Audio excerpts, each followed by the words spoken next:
We're here tonight to celebrate Lars Spuybroek and to, after our talk and debate, to buy his book, The Sympathy of Things, which I think is on sale in the back. Yes? Good. Wonderful book. One of the few architects who not only can think but can write and think at the same time, which is even more rare. Lars, who I thought had taught at the AA for many years, for 20 years, didn't. He tells me he hasn't done that. Okay. But he's nevertheless part of the AA scene, a digiterati scene, one of the major thinkers who's been at the AA many times on juries and had given talks. I've listened to many of them. In a fruitful period of the last 20 years, really since 1990, the 1990s, with Brett and Jeff Kipnis and Greg Glynn and Lars and a few others. These are the philosopher architects rethinking the new paradigm of sciences. The new paradigm is fundamentally based on the complexity sciences, the nonlinear sciences, the dynamic sciences of growth and change, as opposed to the modern Newtonian sciences of simplicity. It's not surprising that we found out most of the simple things first and have only in the last 100 or 200 years, one shouldn't be too specific about this, moved into the heat thermodynamic sciences and sciences of growth and change, chaos, fractals, cosmology, now maybe 30 or 40 generic sciences called nonlinear and dynamic. And when sciences change, of course, everything else changes. Architecture changes, art changes, the culture changes, the world changes. And these new sciences of complexity are open-ended and basically to do with self-organization. I say all this because, as you know, postmodernism started in the 60s with complexity thinking of Jane Jacobs, 1961, and Robert Venturi, Complexity and Contradiction, 1966. And many subsequent complexity theories, all of which were undeveloped compared to complexity 2, which only started in the 80s with the Santa Fe Institute, which was set up explicitly on sciences of the 21st century. That's what they called them then. And they have, the prediction turned out to be true, and they do constitute a new paradigm, and that's why I think the new paradigm is really postmodernism at stage 2. But you don't have to agree with me, and we don't have to agree with Lars about what he's going to be saying tonight. Lars has developed very far and very fast, I think, from the digital. And recently, as you'll see in here tonight, in this, about this book with its wonderful title, enigmatic title, The Sympathy of Things, almost things for each other, has been liberated, empowered, sent on a new trajectory by, of all people, John Ruskin, who my teacher, Rainer Banham, said you can divide people into those who are pre-Ruskin and post-Ruskin, and all the post-Ruskinians are modernists, and all the people who didn't understand are Ruskinians. Anyway, be that as Banham had it, Ruskin has certainly opened Lars and given him a burst of energy and a breath of fresh air to think outside many boxes. I can remember my teacher, also Ernst Gombrich, who taught at London University also, divided, he said you can divide as a historian all of the arts into classical and non-classical. And you learn a lot when you do that, and that's what, of course, the Western tradition often did from Vasari right up until the present. And Gothic has always been kind of seen as by those who don't like it, as a failed classicism. And, you know, trying hard but not getting it right. And it has a political dimension, which I don't think we're going to talk about. But it's very important in British history of the Foreign Office and how modernism came into being. We could debate it, actually. It's an interesting point. But Lars has really created the Gothic digital, which is an incredibly unlikely but absolutely convincing category. His great breakthrough, in a way, we'll hear about. It's an in-between genre It's between all the opposite polarities, between the organic and the machine, between ultimately life and death. And that's what I think the things and the sympathy is about, empathy, spirituality, and so on. And he calls it the radical middle, as opposed to the weak or lazy middle, which, you know, he points out a lot of people occupy out of compromise.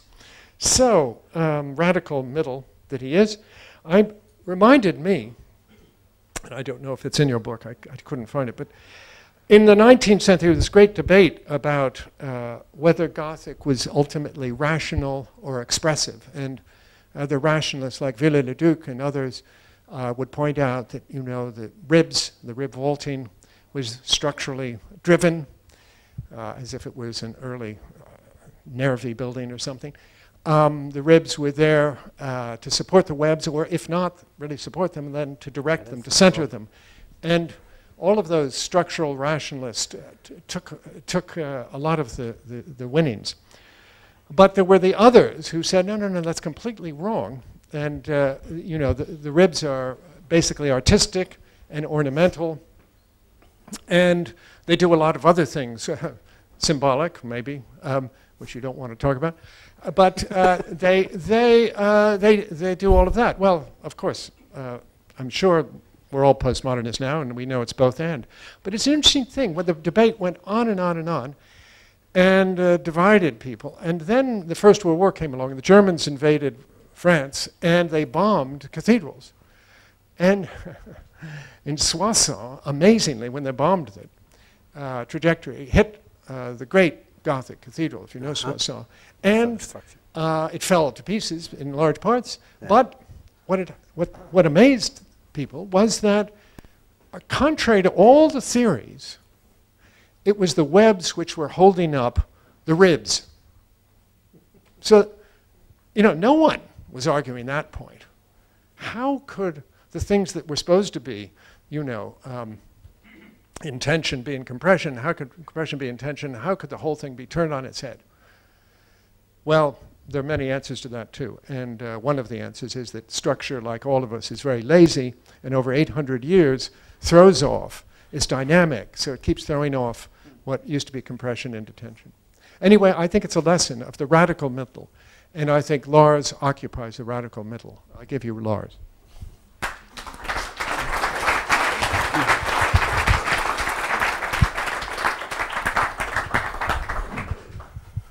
Wow.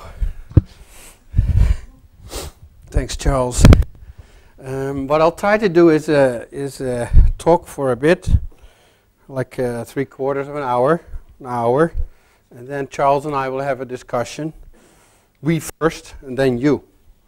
So I'm not sure how long this will all take. I haven't really planned it. The difficulty of a book, where is it? The difficulty of a book is that there's no way you can lecture about a book. Because Susan Sontag says, my book is much more intelligent than I am. Why is that? You get up at night, you punch out a few lines, you go to bed, right? You do a next paragraph the next morning, and you just like put the whole thing together. You polish and do over and over and over till it has an IQ of over Goethe's 200, right? And there I am with my 114 or something. So I'll do an incoherent version, and that has a few reasons. Also, what I'm not going, though you see images, I will not sort of show my own stuff. I will not show any of my own work. I think that I remember, not sure if anybody of you saw any of the conferences. I was in one in 1999 in Paris, where I was lecturing next to Peter Eisman, who was incredibly red and shaking his head. We were on a panel. So he got totally agitated. And then after I finished, there was these Mario Carpos everywhere. There's one Italian there, and there's one Italian there. He had the whole thing organized. And of course, because architects are so damn rich and philosophers are so poor, yeah, it's not a joke. It's terrible. They need money. And they are invited as speakers. And so he had them all lined up. He had them all lined up. So from that moment on, the Annie conferences was really sort of philosophers talking for legitimizing what architects were doing. So first you get a bunch of theory, a bunch of history, and then the contemporary architect comes over and sort of wraps it all in a contemporary form. I remember Andrew Benjamin, Elizabeth Gross, all these people, and he had like this little army. And so that's what I'm not going to do. And that's also what the book is not doing. It is not related to any, actually I stopped working as an architect. So while I was writing, I mean, if you read Ruskin, you need some fundamental agitation anyway. But as I was working on the book, I got more and more agitated.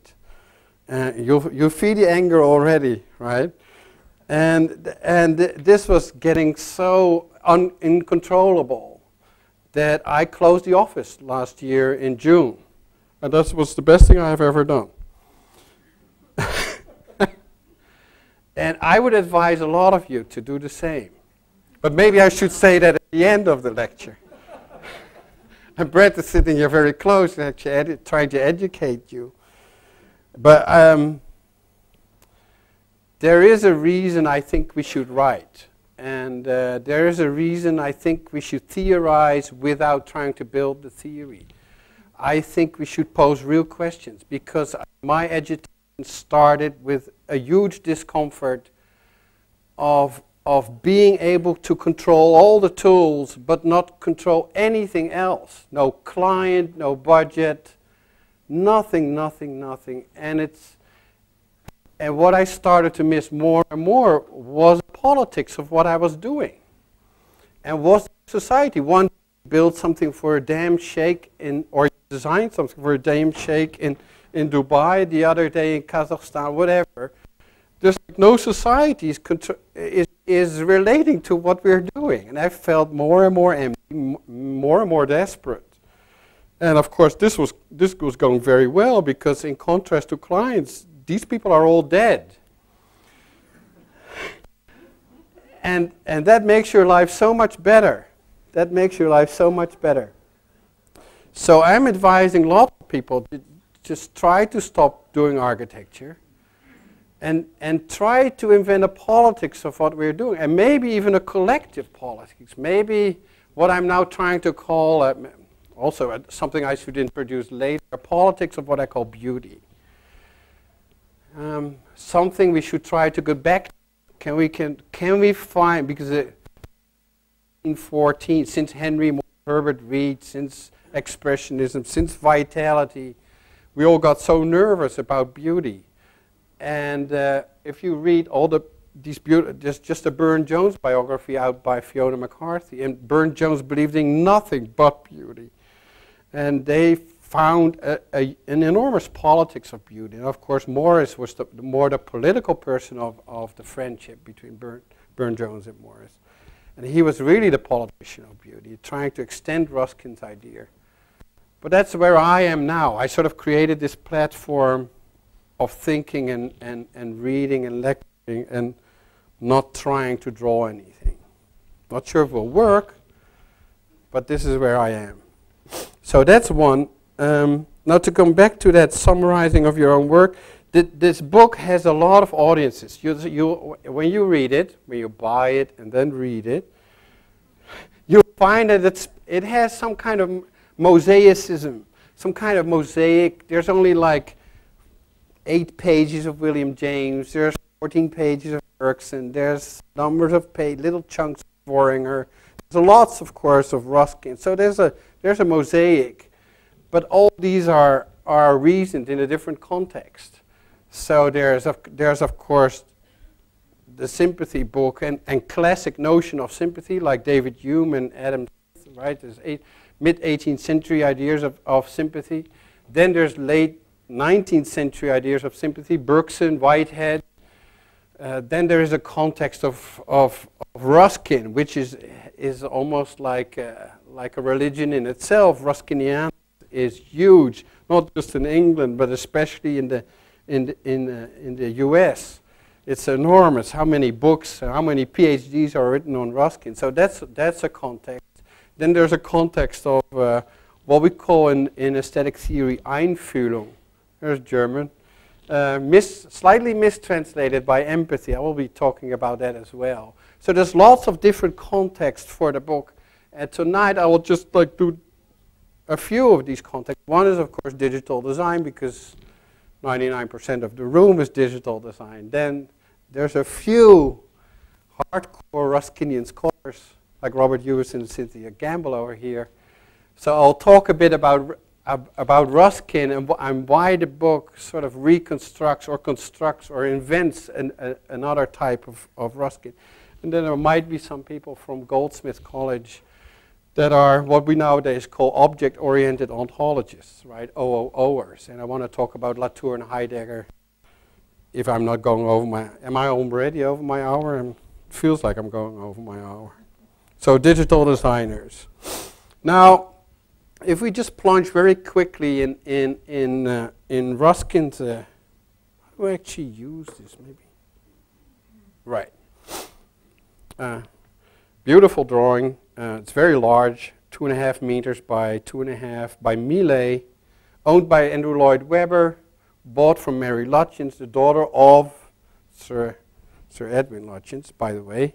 Now, in the first chapter, what I call the digital nature of Gothic, I sort of try to rethink and re-articulate Ruskin's notion, or Ruskin's chapter, right? There's the Stones of Venice, and there's the famous chapter, The Nature of Gothic, which is an awkward chapter, by the way, because Stones of Venice, you would think that it's all about Venice, but the nature of Gothic seems closer to the flamboyant, or at least the northern Gothic, than the typical sort of marble slate covered wall veil Gothic of Venice. So it seems like an awkward text, but it's been very important. Clearly, William Morris published it in his press separately as a book. You can still buy it separately as a tiny book, and it's just fabulous.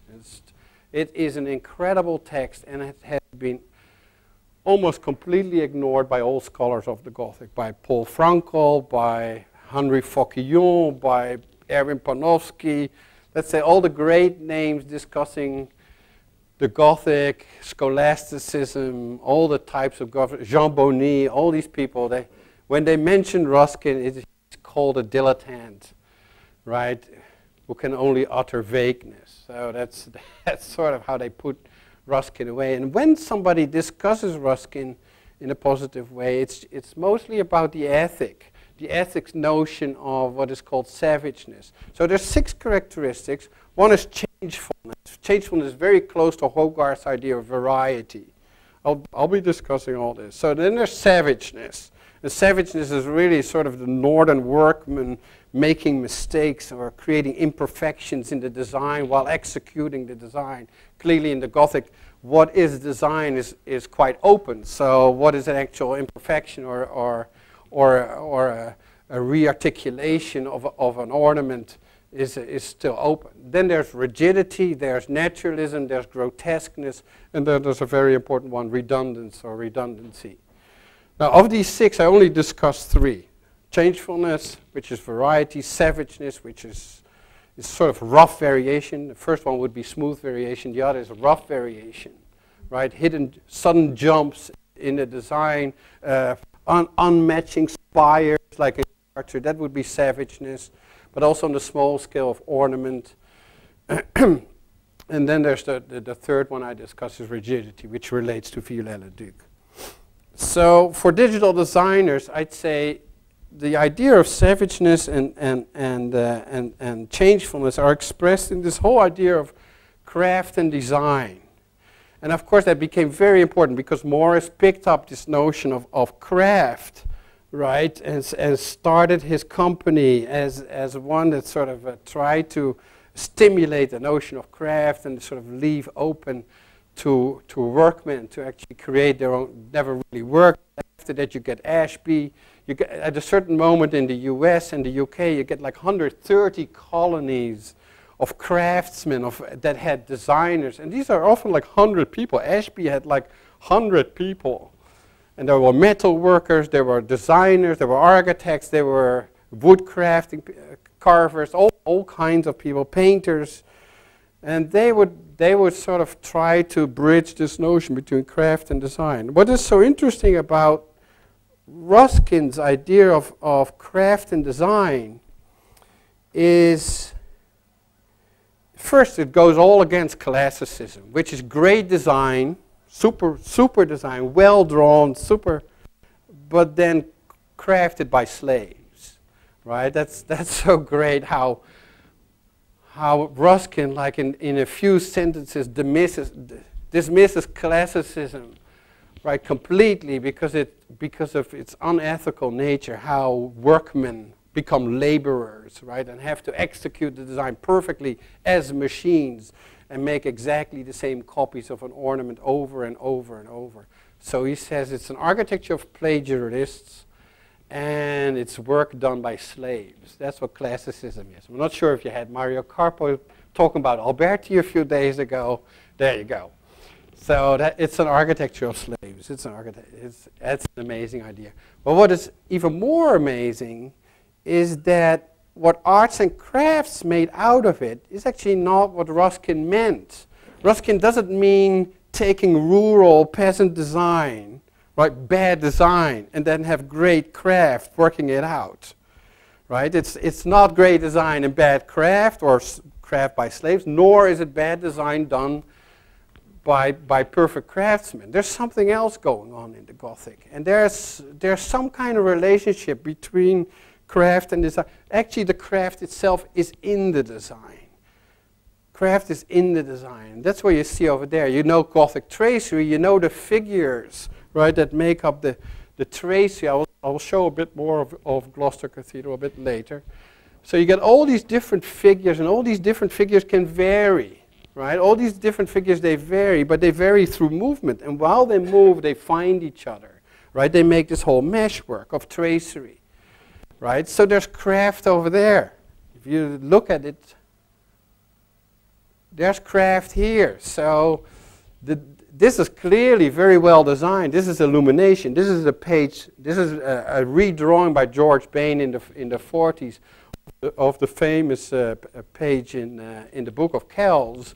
But you see there's craft in design. There's all weaving, right? So there's a notion of dealing with, let's say, flexible elements that are variable, right? And these flexible elements can be interwoven or interlaced or bundled together. And that happens in design. So there's already in design, there's a notion of craft. There's a notion of activity or work, right? So in Ruskin's notion of the Gothic, right, all the members are active members. They're not like classical members that are all the same and only vary in proportion when they find each other. No, they vary actually in form. You got J figures, you got C figures, you get S figures. There's a whole bunch of figures. I'm talking in sort of in a digital language. And by varying, they find each other, right? So there's a constant variation. But that craft in the design communicates with the craft of the execution.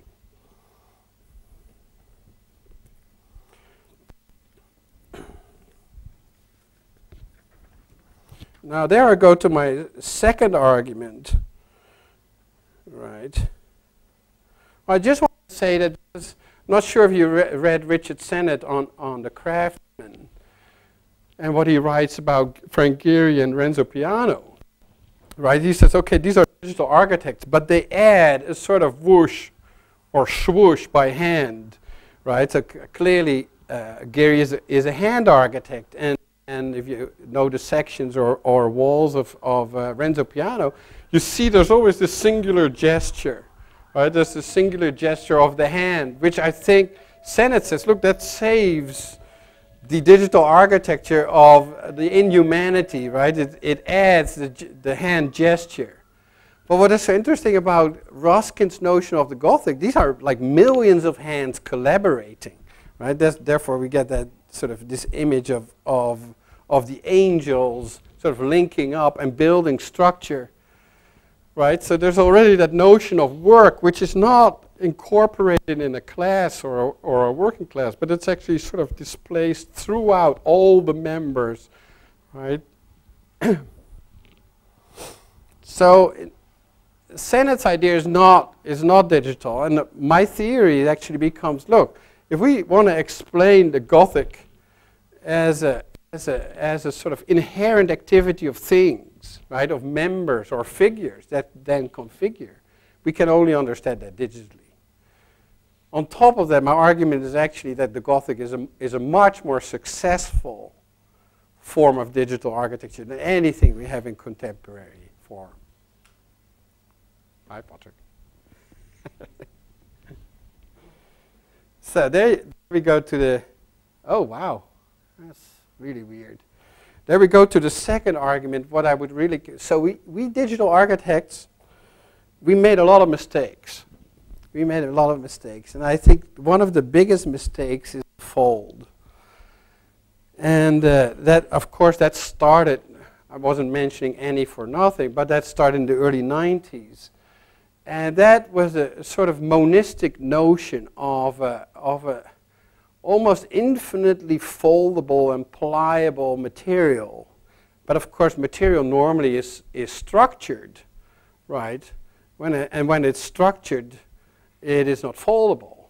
So therefore, you need stucco, right? So the Baroque notion of the fold is basically a digital version of stucco. Digital version of stucco. Now, what is so really interesting about this Gothic, right? This Gothic, is that it that it actually does two things. One, it takes things, entities. Now, don't forget, for the Baroque, there are no entities. There's only continuity, right? All is one. All is one in the world of the fold. But to be expressed as a singularity, as what Deleuze calls a hexaity, right, which he actually takes from scholasticism, what he calls a singularity, right, is a fold in this continuity, like a fold in a piece of paper, right? If I make a fold in a piece of paper, what do I need? I need the paper first. So there's the whole. The whole is there at first, and then it creates the entity, and the entity is the fold. Now, this is all a critique on, let's say, classicism, which starts with entities. But these entities, they cannot move. They can only move themselves, and they can change proportionally to then form a whole, right? You start with parts, you end with a whole, but of course that has to be an external or a transcendent concept. Now, what is so interesting about the Gothic, it takes two things. One is the notion of the thing of the Greek, but it takes the pliability of the fold of the Baroque, right? So it says, look, we believe in things. It's full of members, figures. But all these figures are pliable, in contrast to the Greek, right? But they're all pliable, like the fold, but they can still engage and disengage into configurations. So my theory basically is that Gothic is far above any digital architecture because it has this double notion, one of things and one of pliability. Now, what's interesting is that this becomes immediately political because it is a notion of activity, right? So there's an ethics in the aesthetics. If there's already collaboration and composition by activity in the architecture, in the design itself, it means it is inherently political. So that's a theory. That would be a politics of beauty. That would be a politics of beauty. Because the members collaborate by changing into entities.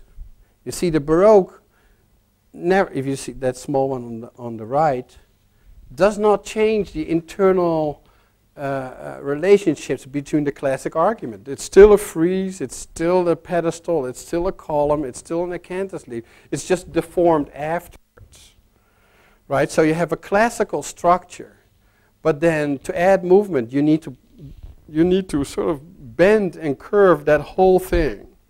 But it's basically still the Parthenon.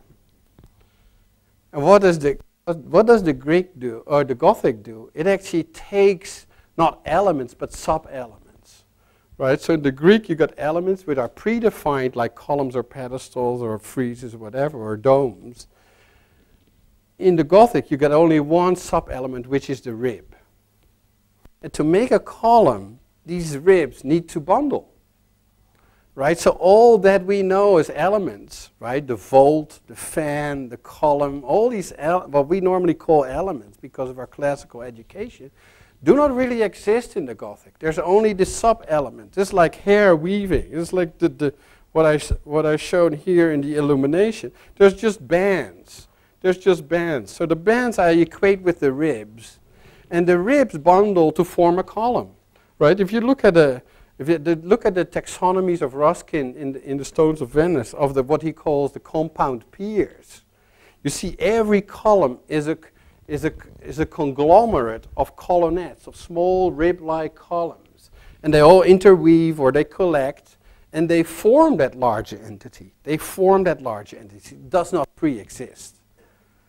Right? So the movement is before. It's not like the Baroque where you first have the structure and then you bend it. Right? Like lots of our digital operations, we have a form, it is pre-structured and we curve it. Now in this case we have elements. You start to bundle them up, you weave them, you interlace them, you have them bounce, cusp, whatever. There's like dozens of different types of interactions between these figures. And they create the elements. And now what's brilliant about Ruskin, he says that is the engine of perpetual novelty. That quote is never done from the nature of Gothic, but that's incredible. He says, look at a classical arch. It's a circle. I can scale it up or down. It's still the same circle. Right? It's still the same proportions. Every time I take the J figure or the S figure of an OG, I can rearrange them into new configurations. Every web vault, every netted vault is different in the Gothic. Every column is different. And why? Because it's always a reorganization of these ribbons or ribs that behave flexibly. Right? Clearly they're not flexible. They're made of stone. But they sort of give the stone direction to actually form different types of structures. So there's an incredible ethics, right, in this whole notion of constant collaboration and constant composition, which creates perpetual novelty. Which is really the most amazing term in the whole Nature of Gothic chapter. So the third argument is digital architecture is not one of massing but of pattern. Right? Not one of solidity or liquidity but of delicacy and fragility. Not of formalism but of the transitory field between structure and ornament. So we got two arguments here. In the Gothic, structure becomes ornament. Right? What do you do when you're Alberti? You first have the hard geometry of structure. You have the hard geometry. To make it beautiful, what do? You put like garlands on, you put acanthus leaves on. So you add organic forms, right, to mitigate the hardness of the geometry. But it's still two things. It's a mechanical geometry and an organic ornament on top. Right? Now, what does the Gothic do? It actually takes these substructural elements, it bundles them, it weaves them. But it is the movement itself that creates the structure, and that structure is immediately ornamental. Right? So what you get what Boehringer calls, Willem Boehringer, when he this is really the last notion of the Gothic. We're talking 1908 here, or actually 1911. Right, when he writes the Formprobleme der Gotik, right, the form problems in Gothic. And he calls it, what Deleuze often quotes, vitalized geometry. Right, he calls it vital. So there you go, expressionism and structure. Villers-le-Duc and expressionism all together. And why is that? Because the structural elements behave, they have actions. Right, they're thing actions, octants, Latour would call them. They have octants, but they constantly collaborate in forming pattern.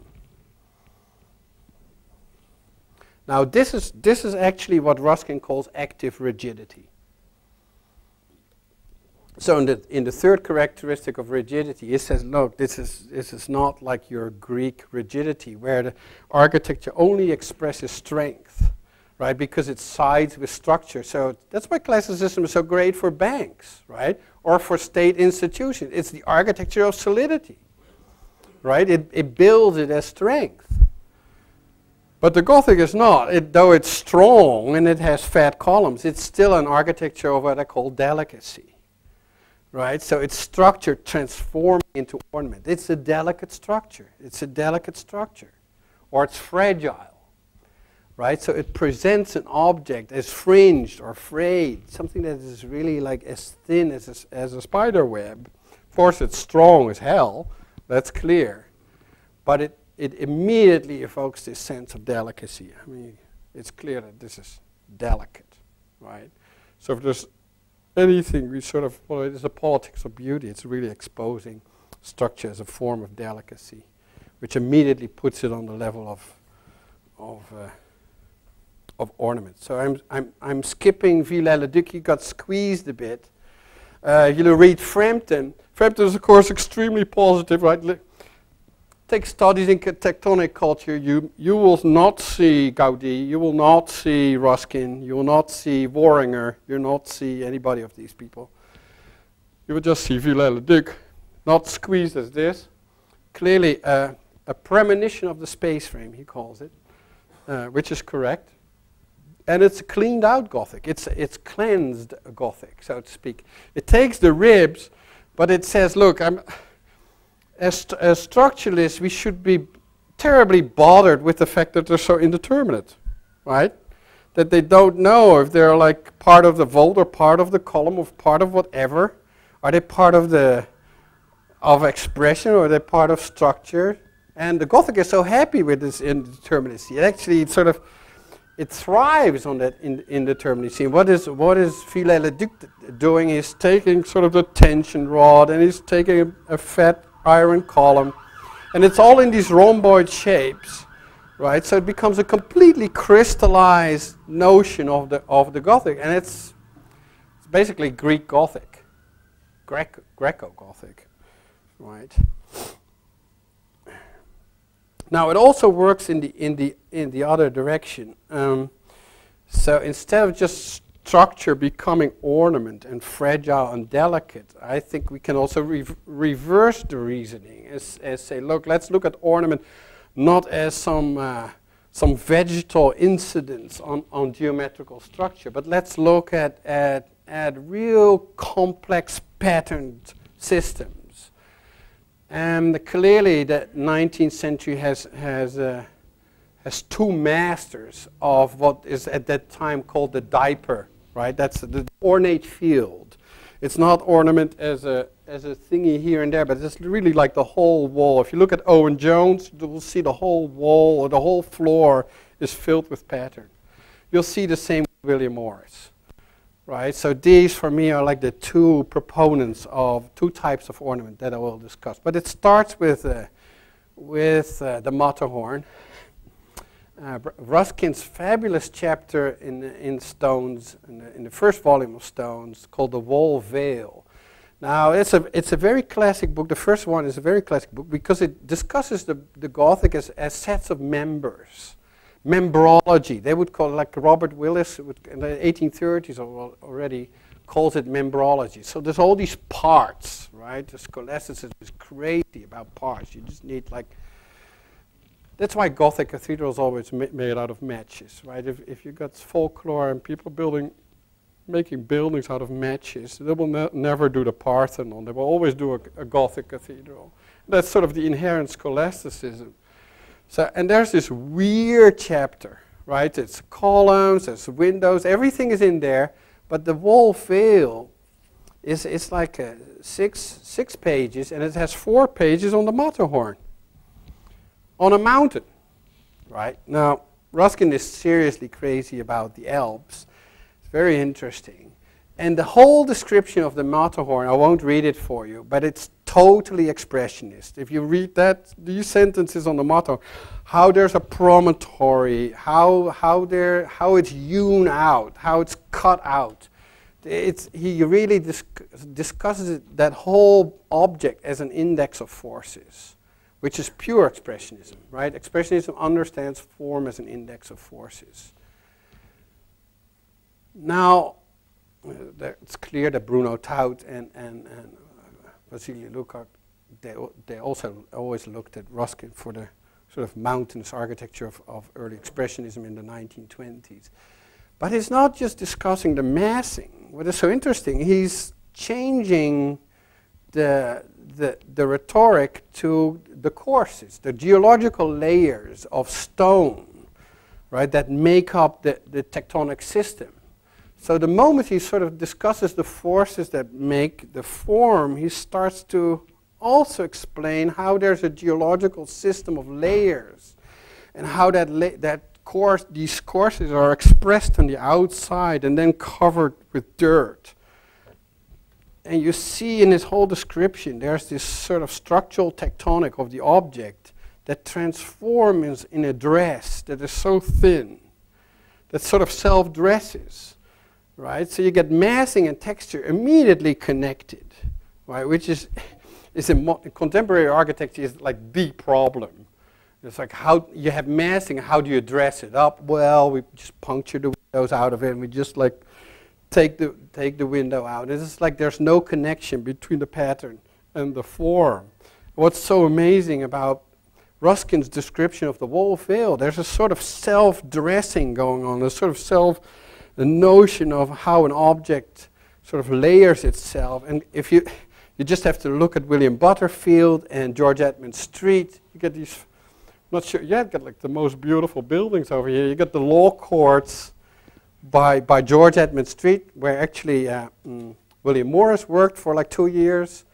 And you go walk around, of course you got a beautiful medievalist front, and then you walk around the back and you get this brick part with these white layers, what they call at that time the streaky bacon style, which is all based on this notion of layering. Clearly with William Butterfield, you see the Keble College in Oxford is just incredible. The Rugby School, these are amazing buildings. John Summerson always called them ugly, but clearly totally infected by classicism, make him sort of miss the point of Butterfield's one of the most amazing architects of the 19th century. Hyper-Catholic, Tractarian, high church, complete weirdo. And just beautiful buildings, just amazing, these layers of ornamental brick. Okay, so there you go. We got like two systems. One is massing and the other is the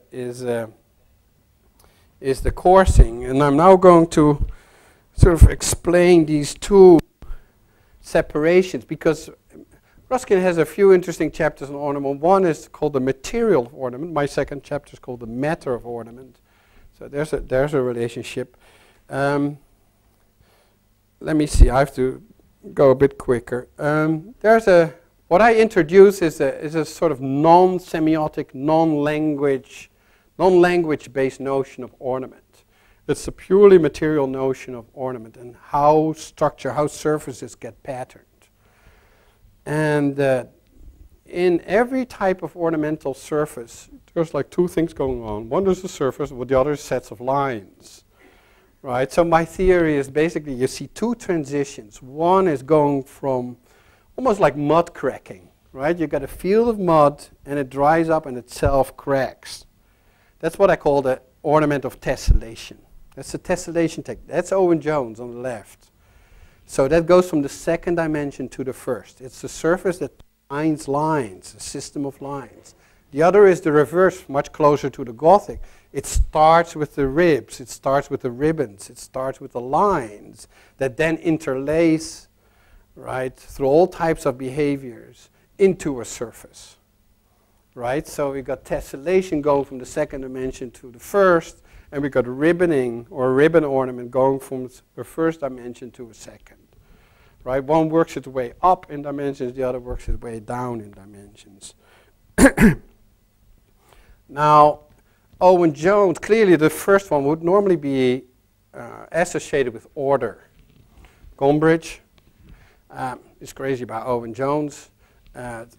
Every time we enjoy that type of structure, for him means you recognize the order. So cognition, aesthetic enjoyment is very much related to what they call at that time good Gestalt.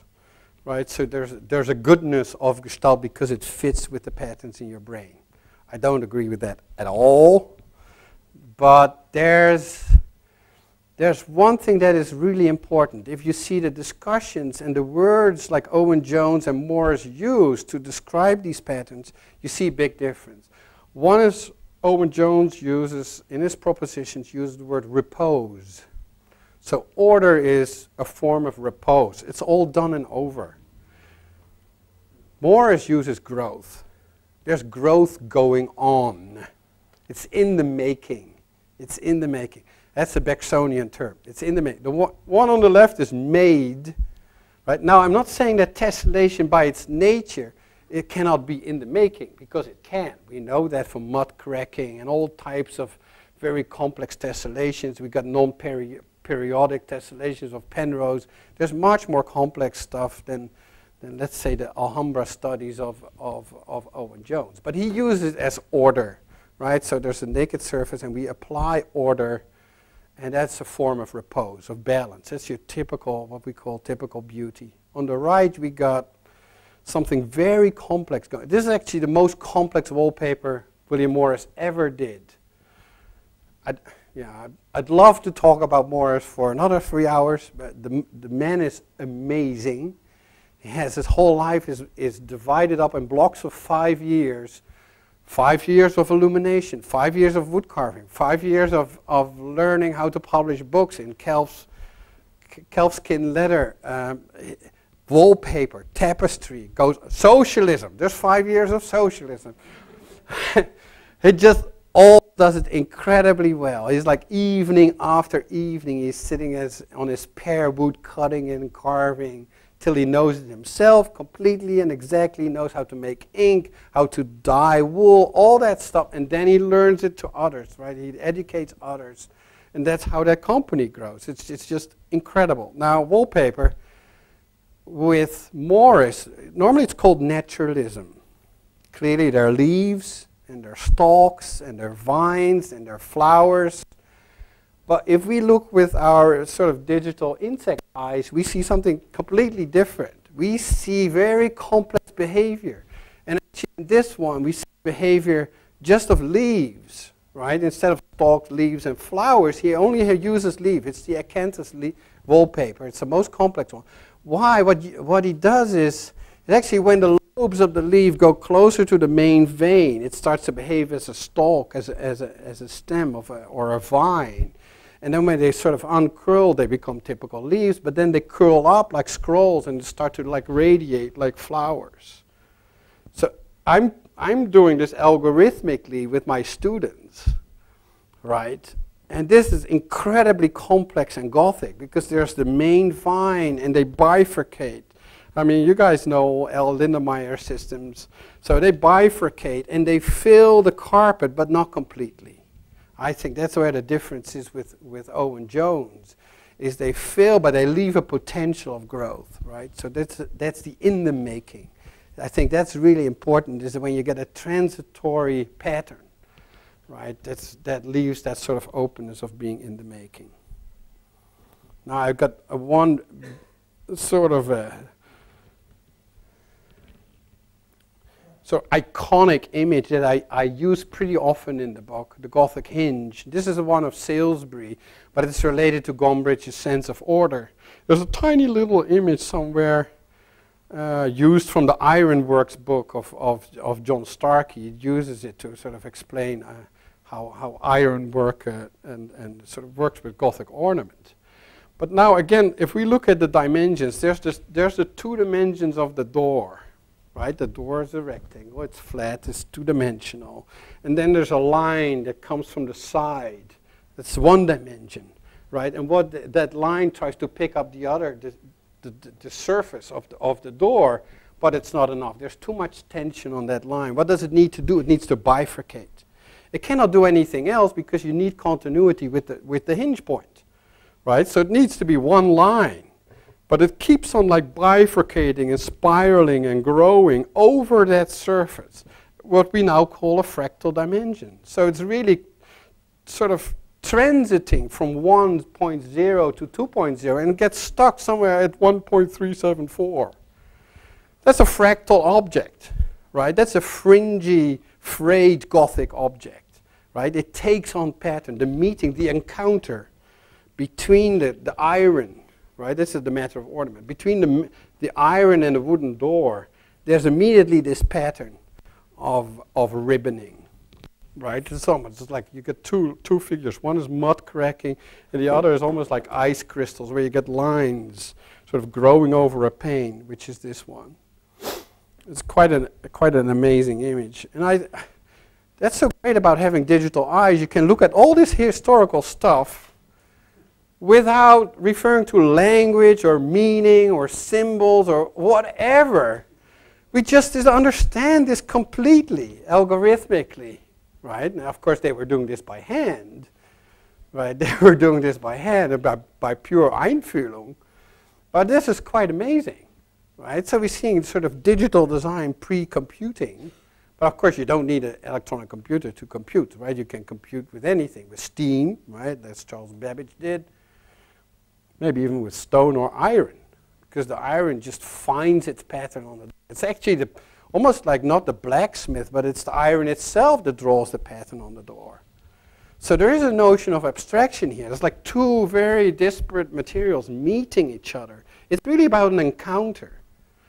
And this is what I call sympathy, right? It finds some abstract points. That line needs to transform into a surface. It doesn't fully become a surface. It's imitative, but it doesn't really become a door. It just yields to the door. It adapts. There's a mutuality, right? It feels into the door, right? I'm just going like, I'm not sure how far I am because I'm sort of on the third of where I want to be. So I'm just introducing a few terms. There you go. There's sympathy. I'll just hang it in the air. So, but it has to do with an object in the making. If an object is not in the making, you cannot feel sympathy. First, if there's no ornament, you cannot feel sympathy. Sorry. Go out, do ornament. It's just, look, I'm not sure if you saw Ram's bloody Rothschild Bank. I can't believe how he survived leaving the city. That you actually let him build that thing. But I understand why Charles, Prince of Wales, gets annoyed when he sees that. I totally agree. I just don't agree with his answer. Right? That you sort of replace it for some kind of Edwardian crap. I think we have a real alternative here. Right? We think fragility, we think like complexity, we think that architecture is not form, massing, but it's really this transit between structure and ornament. And how it evokes feelings, and how these feelings can be part of society, and how these feelings can be political. And how we can find beauty amongst ourselves. Then you have something to discuss. Right? So I wasn't talking about Ram at all. Let's see. Treatment of Ruskin. Well, I think I can skip that. The guy's so amazing. So he's 24, meets William Turner because of his dad was such a rich cherry merchant, just buying all these Turners. And people were not writing about Turner, how fantastic and great he was. And there was John Ruskin on a mission. And he just wrote down the first volume of Modern Painters. He's 24. And like 8 years later, there's a stack of books like this. There's 2 volumes of Modern Painters. There's 3 volumes of Stones. There's the 7 Lamps, which is such an incredible book. And then he starts again with Modern Painters. It just like changes everything. Just changes everything.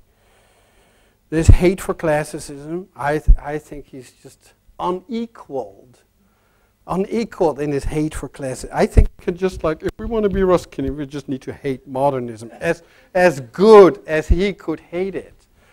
As good as he could hate it.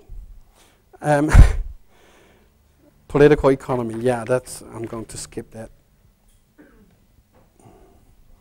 Now, what I found is that I was actually in agreement with him all the time.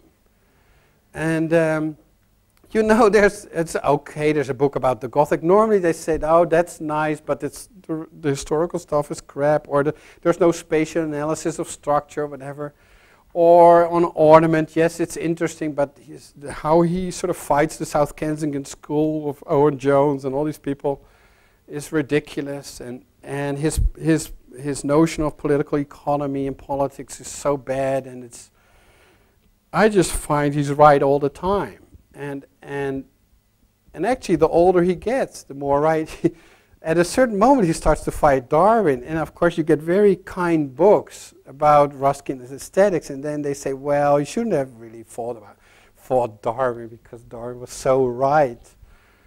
And he has such a powerful argument against Darwin. It's incredible. So my whole 5th chapter is about that. I'm not sure if I can make that.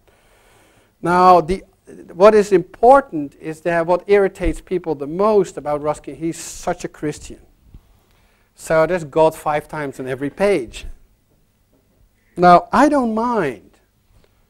I think we have, if you're okay with reading God, you can read Whitehead, Bergson became Catholic, and of course there's Ruskin. It's just, if you don't mind too much, it's okay. And of course it's never theoretical, right? You don't end a sentence with God and then have it as a theoretical argument. It's just an evangelical Christian, right? But his real theory is what I call vitalism. So, and I'm not sure a lot of people, there's some Germans that wrote about Ruskin, and of course they're sort of inherent vitalists, right? So that vitalism is a German invention, Caspar Wolff, all the sort of German Enlightenment, Blumenbach, all these people, early Goethe, Kant even has his moments of vitalism. And if you look in you got Ruskin, the 39 volumes of Ruskin, you got them on a CD-ROM, so you can just type in vital. It's incredible. It's everywhere. And he talks about life, of course, the very important notion of savageness is the imperfection of beauty. He's looking for imperfection. Why? Because life is imperfect. Right? So life is always nascent and it's always dying. So it has to be inherently, it has to be imperfect, but it's a form of life. So click, check, vital, right? And then you get the famous quote of no wealth but life in Ad Valorem. You got vital power of plants. You got value. He's explaining value as something that is derived etymologically from life availing. So there you go, another vitalist argument. And a very important one in the earth veil, he discusses the earth veil close, as a notion close to the wall veil. In modern painters, a veil, strange intermediate being which breathes but has no voice. It moves but cannot leave its appointed place, passes through life without consciousness. So the earth veil, this vegetal mineral crust of the earth, is as much alive as it is dead. It's somewhere, this strange intermediate being. We cannot really call it dead, and we cannot really call it alive. Right? Which is I just can go on and on. There's lots of arguments. I don't sort of make a separate argument of why Ruskin is a vitalist. Clearly, there's different types of vitalists, like Hans Driesch or Henri Bergson. And they would always see it as a sort of diverging life force. It's what in German is called a Trieb, a drive, right? So the universe is not like pointing towards object teleologically, right? There's no necessity, but there's a drive. So it's pushing at the start. It's not pointing at the end of something, right? That's a driving force. I think Ruskin is very, very close to that. But I think on the other hand, if you see Bergson's notion of life force and élan vital really sort of bubbles through everything. It's like for him, matter is inert, right? And life is like a second thing that is like an ocean, a sort of monistic ocean that sort of flushes through everything. And that's not with Ruskin. For Ruskin, things are as much dead as they are alive. So, and that is, maybe we have like 5 minutes more. I'm not sure where I am, time-wise. I forgot my watch. the sympathy argument. Right, so there's in the middle there's a chapter, and sympathy is a very important word, and it's being used in aesthetics very often. First, in like philosophical theory, you got this, the Stoicist Posidonius. He uses sympathy as some kind of organic force that holds the universe together. There's sympathetic magic in James Frazer, very interesting. Voodoo is a form of sympathy, right? When you put sticks in a doll, that's a relationship with sympathy. Very interesting. Now, there's two very important blocks of thinking about sympathy. One is British empiricism, and the other is sort of late 19th century philosophy, especially in Germany and France. And that what is normally done is that, because Ruskin is like in between, right? The British empiricists are like the 1750s. You get David Hume, Francis Hutcheson, James Beat. They're all Scottish, by the way. Adam Smith. They all use the term sympathy, right? They all use the term sympathy, but it's what they call associationism. So it goes via the mind, right? There's sense data coming into the body, and then goes via the mind. You have a sympathetic relationship with things. Normally, like George Landau would theorize in the 1970s about Ruskin's concept of sympathy in relationship. Of course, that's normal for a historian. You relate people either to the contemporaries or to their predecessors.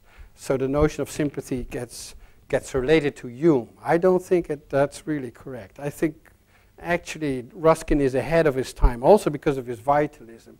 So he refers much more to Whitehead, who talks about sympathy, Charles Hartshorne in the early 20s, organic sympathy, especially Bergson when he discusses sympathy.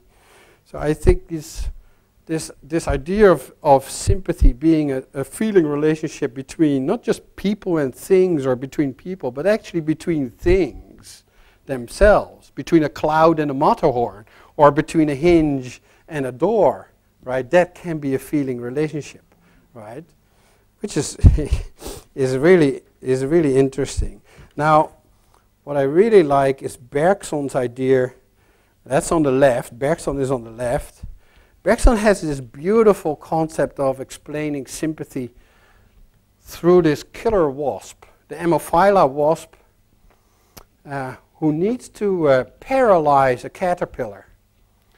Now, I think we can all agree that there's not a lot of intelligence in the wasp, IQ-wise. So it cannot really process language and symbols. But every time he paralyzes the caterpillar, he finds exactly the 9 nerve points, the 9 nerve centers, and sort of sticks and puts his poison, injects it with poison, and paralyzes the caterpillar. Why? Because he takes it to his nest and puts the eggs in, and the eggs actually hatch in that body, but it's still alive because you need to have it fresh. Right? So there's this brilliant notion of a living being and finding the points without knowledge, right? Finding the points on another living being through sympathy, what Bergson calls sympathy. Why is that great? First, it's empathy. It's a co-feeling, right? It feels the other. There's some kind of intuitive knowledge that it sort of gathers through a sympathetic relationship. And the other thing that's great about it, it's not sympathetic at all, right? It's paralyzing another being to have the offspring eat the caterpillar. So there's what Liebs would call innere Nachahmung, right? I have to go a bit quickly now, but sympathy actually works with inner imitation, right? There's some kind of inner feeling between you and the object. And of course, at that point, you cannot separate subject and object anymore, because you immediately feel the other and finds its points, like the hinge feels the points of the door, right? And then synchronizes its behavior. I think what's really important is to understand that sympathy goes much deeper than what we nowadays call empathy. Right? Empathy would only be like feeling into. But sympathy really goes beyond feeling into and is like a feeling with and a living with. You actually share time with another being, either like 10 days or when you're a hinge, maybe 800 years. So there's some kind of temporary agreement between two systems that are sympathetic.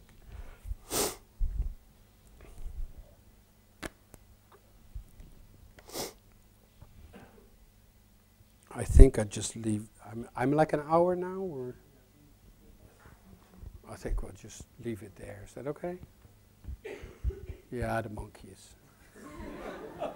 That's a very unhappy monkey, and the other one is sympathetically caring for it. If you read Frans de Waal, it's a beautiful book on empathy. And there's the bonobo kuni, which I also use. And the bonobos are like in a field, but it's surrounded by glass wall. And the bird flies very hard against the glass wall, and it sort of drops on the ground. And Kuni, the bonobos are even more intelligent than chimpanzees, and picks up the bird. And he climbs in a sort of dry tree, right, with these trees that you have in a zoo without leaves. And they use it to climb.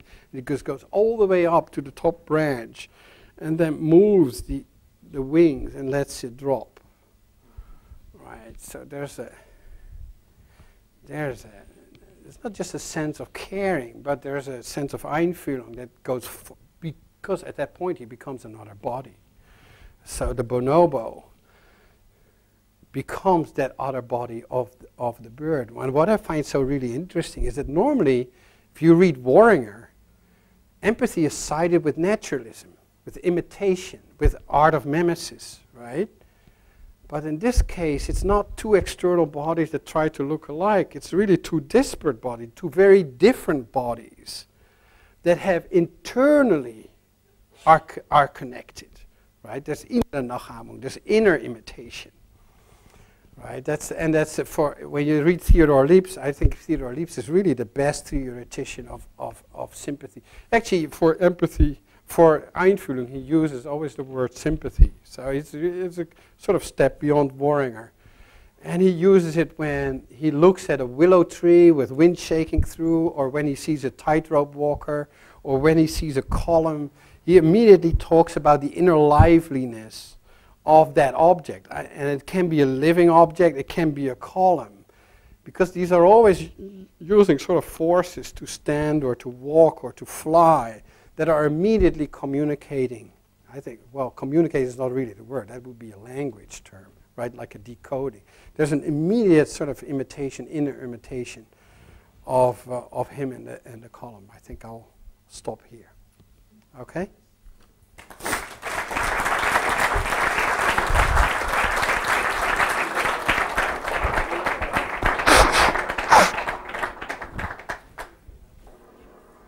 I was halfway. But maybe, shall we sit over there?